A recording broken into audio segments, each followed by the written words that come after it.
Guys आप सबको मेरे चैनल में फिर से स्वागत है। आई होप आपको वीडियो अच्छा लगा है। अगर अच्छा लगा हो तो प्लीज़ शेयर करिए, सब्सक्राइब करिए। और आज के थॉट क्या है, आज आज का जो हमारा थॉट है वो है just focus on your goal. जब लोग बदल सकते हैं तो किस्मत क्या चीज़ है, यानी अगर आप चाहोगे तो अपने किस्मत को आप बदल सकते हैं। इसके लिए आपको अपने गोल के ऊपर फोकस रखना है, आपको क्या करना है क्या नहीं उसके बारे में। ठीक है, आज हम क्या पढ़ेंगे, आज हम जो प्रीवियस ईयर क्वेश्चन है उसकी थोड़ा बहुत प्रैक्टिस कर लेंगे। मुझे पता है हमने बस संधि के बारे में पढ़ा है, पर यहाँ क्वेश्चन में बहुत सारे क्वेश्चन आपको दिए गए हैं, अलग अलग विषय से, अलग अलग तरह से। आप कोशिश करिए, हम उसके बाद ही देखेंगे क्या हो सकता है। तो पहला क्वेश्चन है, रिद्धिमा आज अपने घर बर गई होगी। वाक्य में प्रयुक्त घर बर किस प्रकार के शब्द युग्म के अंतर्गत आएंगे। यानी यहाँ पर जो घर बर दिया गया है वो कैसा शब्द, दो शब्द हैं मिलकर आए हैं, इसको शब्द युग्म कहते हैं। तो आपके पास ऑप्शन है, 1 निरर्थक निरर्थक, 2 सार्थक सार्थक, 3 शब्द विलोम, 4 सार्थक निरर्थक। आप एक बार कोशिश करिए, उसके बाद हम आंसर पे आएंगे कि क्या हो सकता है इसका आंसर। घर बर क्या होगा, ठीक है। ये आंसर 4 होगा, ऑप्शन 4 होगा, सार्थक और निरर्थक। घर जो है एक सार्थक शब्द है, बर जो है निरर्थक शब्द है, तो ये सार्थक निरर्थक आएंगे। दूसरा, अपने चाय बाय पी ली होगी। वाक्य में प्रयुक्त चाय बाय किस प्रकार का शब्द युग्म है। पहले क्वेश्चन को अगर आप ध्यान से देखा होगा तो दूसरे क्वेश्चन आप जरूर कर पाएंगे। ऑप्शन क्या है, 1 विलोम शब्द, 2 एकार्थ अनेकार्थक, 3 जो है सार्थक निरर्थक, 4 जो है पर्यायवाची शब्द। इसमें से आंसर इसका क्या होगा, चाय बाय कैसे शब्द हैं।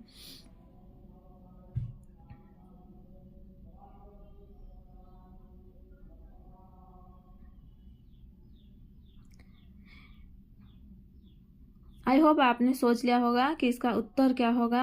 एक बार और ध्यान से देखिए, सार्थक निरर्थक। चाय एक सार्थक शब्द है जिसका कोई अर्थ है, बाय उसका कोई अर्थ नहीं है, वो निरर्थक है। जो अर्थ के साथ आता हो वो सार्थक, जो अर्थ के साथ नहीं आएगा वो निरर्थक। दिए गए शब्द का सही पर्यायवाची शब्द पहचानिए। पर्यायवाची यानी समानार्थी शब्द। ब्रह्मा, ब्रह्मा का पर्यायवाची क्या होगा, पशुपति, महेश्वर, लोकेश, नीलकंठ। आप अगर ध्यान से पढ़ोगे तो आप समझ जाओगे, पशुपति, महेश्वर, लोकेश, नीलकंठ, उसमें से उसके पर्यायवाची शब्द क्या होंगे। ध्यान से देखिए क्वेश्चन को। तो लोकेश इसके सही आंसर है, ऑप्शन 3 लोकेश।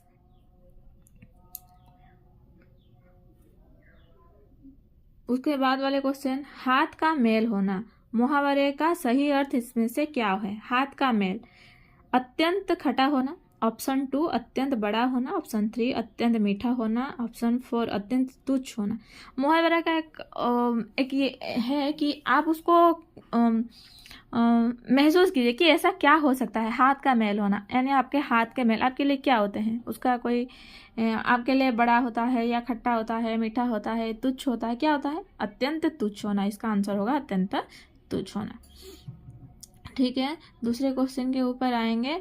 दूसरा क्वेश्चन हमसे क्या कह रहा है, जल जीवन पर्यायवाची क्या है। पर्यायवाची है किसका, जल जीवन हम किसको कहेंगे, पानी को कहेंगे, नदी को कहेंगे, समुद्र को कहेंगे या मछली को कहेंगे। जल जीवन हम किसे कहेंगे। तो ये आपके लिए बहुत इजी होगा, मुझे पता है। जल जीवन क्या है, इसका आंसर क्या होगा, इसका आंसर क्या हो सकता है, सोचिए।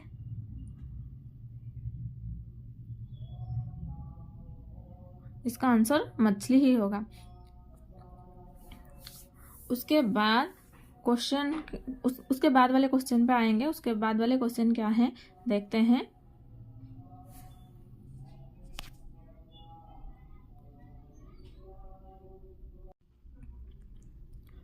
तो इसका आंसर, दूसरा क्वेश्चन क्या है, दिए गए वाक्यों में शब्द या वाक्य खंड को बदलिए। मेरे पीछे आप आइए है, अंडरलाइन किसे किया है, पीछे आइए को। इसके पीछे आइए को हम और किस तरह से लिख सकते हैं। क्वेश्चन नंबर 1, मेरे बाद आप आइए। ऑप्शन नंबर 2, मेरे आने के पीछे आप आए। ऑप्शन नंबर 3, आप आए मेरे पीछे। ऑप्शन नंबर 4, मेरे पीछे ही आप आए। आंसर क्या होगा आपको एक बार देखना है। पीछे आप आए, मेरे पीछे आप आए, मेरे बाद आ पाए, इसका सही आंसर होगा। उसके बाद वाले क्वेश्चन के ऊपर जाएंगे।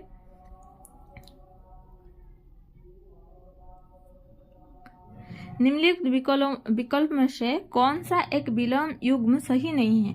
एक विलोम है यहाँ पे, जैसे कि गगन, लाघव, गुप्त, प्रकट, खग, मूर्ग, गमन, आगमन। इसमें से क्या सही नहीं है, यानी कौन सा एक विलोम शब्द है जो सही नहीं है?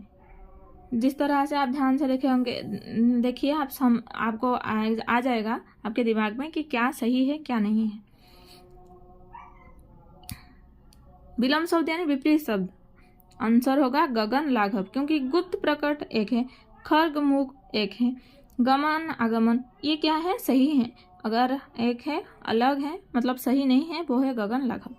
निम्नलिखित वाक्यों को ध्यानपूर्वक पढ़ें और बताइए कि चिन्ह वाक्यांश में किस प्रकार की त्रुटि है। वह बहुत ज्ञानी व्यक्ति हैं, उसने अनेकों ग्रंथों की रचना की है। तो क्या होगा इसका, उसने अनेकों ग्रंथों की रचना की है। अंडरलाइन किया गया है, इसमें क्या त्रुटि है, आपको क्या गलत है इसमें देखना है। उस वाक्य को लाइन किस तरह, उसने अनेक ग्रंथों की रचना की, वहां तक आपको देखना है कि त्रुटि क्या किया गया है। ये वचनगत त्रुटि है, वचनों के हिसाब से, यानी अनेकों ग्रंथ नहीं होगा। अगर अनेकों होगा ग्रंथ होगा, अगर अनेक होगा तो ग्रंथ होगा।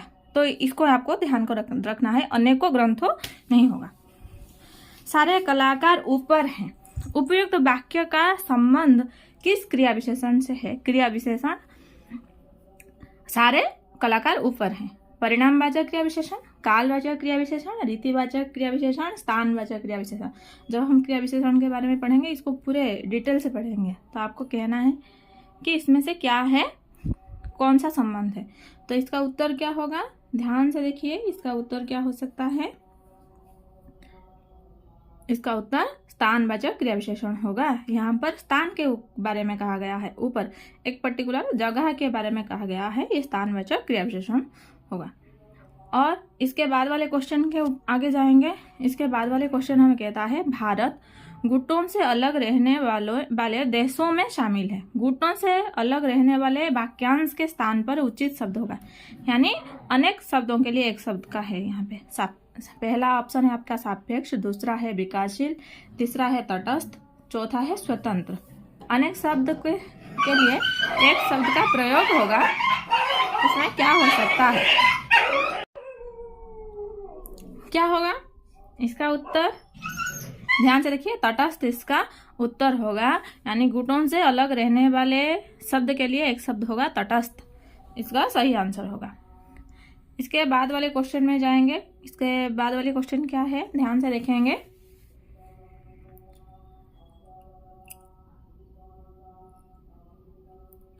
अनेक लोग उस विनाशकारी प्रलय का शिकार हुए। इस वाक्य में प्रयुक्त प्रलय शब्द का विलोम शब्द निम्न में से कौन सा होगा? प्रलय का मतलब क्या है, यानी सॉरी, पहले समझिए प्रलय का मतलब क्या है, उसके बाद हम उसके विपरीत शब्द या विलोम शब्द को हम जान सकते हैं। प्रकोप, सृष्टि, विलय, संसार, उसमें से आंसर क्या होगा, आप ध्यान से देखिए, इसका आंसर क्या होगा। अनेक लोग उस विनाशकारी प्रलय का शिकार हुए। प्रलय का अर्थ क्या है, उसके बाद उसके भी विलोम शब्द सृष्टि ही इसका क्या होगा, सही आंसर होगा सृष्टि। प्रलय का अर्थ होता है विनाश होना, सृष्टि का अर्थ है नया शुरुआत होना, जहाँ पे अंत होता है वहां पे आरंभ होता है, इसको ध्यान रखना। आवश्यकता से अधिक वर्षा होने के कारण किसान की फसल खराब हो गई। आवश्यकता से अधिक वर्षा वाक्यांश के लिए उचित शब्द होगा। ये भी वही है, अनेकार्थक शब्द के लिए एक शब्द। ऑप्शन क्या है, अनावर्षण, अकाल, अनावृष्टि, अतिवृष्टि। अधिक वर्षा हुई है, अधिक वर्षा के लिए हमें क्या प्रयोग करेंगे, अधिक वर्षा के लिए हमें हमारा आंसर होगा क्या, हमारा आंसर होगा ऑप्शन 4 अतिवृष्टि। अनावृष्टि जहां पे कम वर्षा होगी तो अनावृष्टि, अति वर्षा हुई है, अधिक हुई है, इसलिए अतिवृष्टि। क्वेश्चन नंबर अगले क्वेश्चन में जाएंगे। जिसकी नाक कट गई हो, उपरोक्त वाक्यांश के लिए एक शब्द होगा। नकेल, नकटा, नाक कटा, बाइज्जत। क्या है इसका आंसर, सही आंसर क्या होगा, ये भी वही है, अनेक अनेक शब्दों के लिए एक शब्द। ध्यान से देखिए इसका आंसर क्या हो सकता है।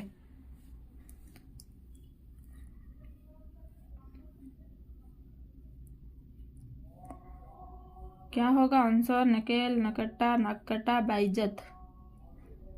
आई होप आप सबने इसको आप कर रहे हैं, आपको आपका आंसर सही होगा। नकट्टा उसका सही आंसर होगा। जिसकी नाक कट गई हो उसका आंसर होगा नकट्टा। ठीक है दोस्तों, अगले क्वेश्चन की ओर जाएंगे। अगले क्वेश्चन के बारे में पढ़ेंगे। क्या है? अकेला का तत्सम शब्द निम्नलिखित से क्या है? तत्सम, तत्सम का मतलब क्या है? तत्सम यानी संस्कृत से समान शब्द। अकेला को अगर हम संस्कृत जैसे शब्द के साथ लिखेंगे तो क्या लिखेंगे? अकेल, एकल, इकल, एकला। क्या लिखेंगे? इसका आंसर क्या होगा? इसका सही आंसर क्या हो सकता है? ध्यान दीजिए। तत्सम, तद्भव, देशज, वैदेशिक, वो जो शब्द के 4 वर्ग हैं उसमें से तत्सम शब्द आपको पूछा गया है। तत्सम उसी के साथ समान, किसके साथ? संस्कृत के साथ समान। एकल होगा इसका सही आंसर। तो ये तत्सम शब्द, तद्भव शब्द, इसको ध्यान रखना। क्या पूछा गया है? तत्सम या तद्भव? दोनों एक जैसे हमें दिखाई देते हैं, हम समझते भी एक जैसे हैं। उसके बाद श्री कृष्ण ने युधिष्ठिर से कहा कि तुम धर्म सम्मत कार्य कर रहे हो। वाक्य में रेखांकित शब्दों के शुद्धि बर्तन लिखिए। किसको अंडरलाइन किया गया है? सम्मत। उसको अगर हम शुद्ध लिखेंगे तो क्या होगा? समत, समत, समत, स्मत। इसका आंसर क्या होगा? सममत। इसका सही आंसर क्या हो सकता है तीनों में से? इसका सही आंसर होगा ऑप्शन नंबर 3, सम्मत। श्री कृष्ण ने युधिष्ठिर से कहा कि तुम धर्म सम्मत कार्य कर रहे हो। अगले क्वेश्चन में जाएंगे। अगले क्वेश्चन क्या है उसके ऊपर थोड़ा ध्यान देंगे। अगला क्वेश्चन है, निम्नलिखित मुहावरे के रिक्त स्थान के लिए सर्वाधिक उपयुक्त शब्द कौन सा है? शब्द क्या है? आटा, दाल का डैश मालूम होना। इसके लिए हम कौन से शब्द का ज्यादा तौर पर प्रयोग करते हैं? दाम, भाव, खर्चा, रुपया। कौन सा ऐसा शब्द होगा जिसको हम क्या करेंगे, जिसका प्रयोग हम सर्वाधिक तौर पर करते हैं? आटा दाल का डैश मालूम होगा। क्या मालूम होगा? भाव। भाव उसका क्या होगा? सही आंसर होगा। ये एक मुहावरा है और मुहावरा का जो बीच का शब्द आपको पूछा है तो इसका सही आंसर होगा भाव। ठीक है दोस्तों, अब चलते हैं हम अगले क्वेश्चन के तरफ। अगला क्वेश्चन क्या है उसके ऊपर थोड़ा नजर देंगे। दिए गए शब्द का उचित विलोम शब्द चुनिए। विलोम शब्द यानी विपरीत शब्द। यह लोक क्या है? गोलोक, परलोक, आलोक, स्वलोक। इसका सही आंसर क्या होगा? विलोम शब्द, इसको हम आए दिन सुनते हैं। यह लोक, उसका विलोम शब्द क्या होगा? गोलोक, परलोक, आलोक, स्वलोक। का सही आंसर क्या होगा? इसका सही आंसर होगा ऑप्शन 2, परलोक। परलोक इसका सही आंसर होगा। यह लोक, परलोक। ठीक है दोस्तों,